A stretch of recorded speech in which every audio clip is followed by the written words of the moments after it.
Në portin detar të Vlorës ende nuk ka nisur fluksi.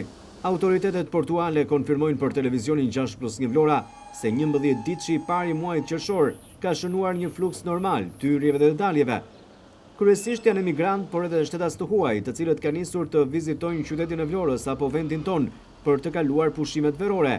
Gjithsesi, numri i tyre është ende i ulët nga pritshmëritë që ka qyteti i Vlorës për këtë sezon turistik. Por autoritetet portuale konfirmojnë për televizionin 6+1 Vlora se presin fluksin të nisë në fillim të muajit korrik.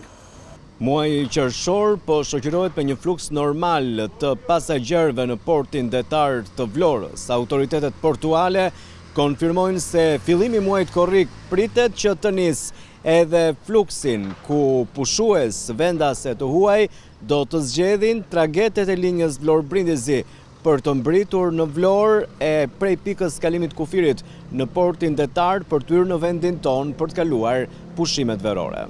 Fillimi i korriku do të startoj kështu edhe fluksin e emigrantëve, por edhe të huajve, që do të hyrë nëpërmjet pikës së kalimit kufirit në portin detar të Vlorës në vendin ton për të kaluar pushimet verore.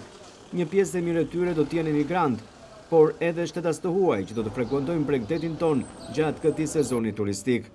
Autoritetet portuale thonë se momentalisht situata është e qetë dhe fluksi është normal, me tragetet që operojnë sipas një grafiku të përcaktuar. Por në muajt korrik dhe gusht, pritet të ndryshojë edhe grafiku i trageteve që operojnë në linjën Vlorë-Brindisi, ku pritet që kalata e portit detar të Vlorës të preket çdo ditë prej tyre.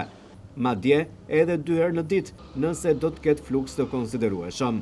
Autoritetet portuale thonë se kanë marrë të gjitha masat dhe kanë përpiluar tashmë grafikun e punës për përballimin e sezonit turistik të këtij viti dhe fluksit që pritet të hyjë në portin detar të Vlorës në muajt e sezonit veror.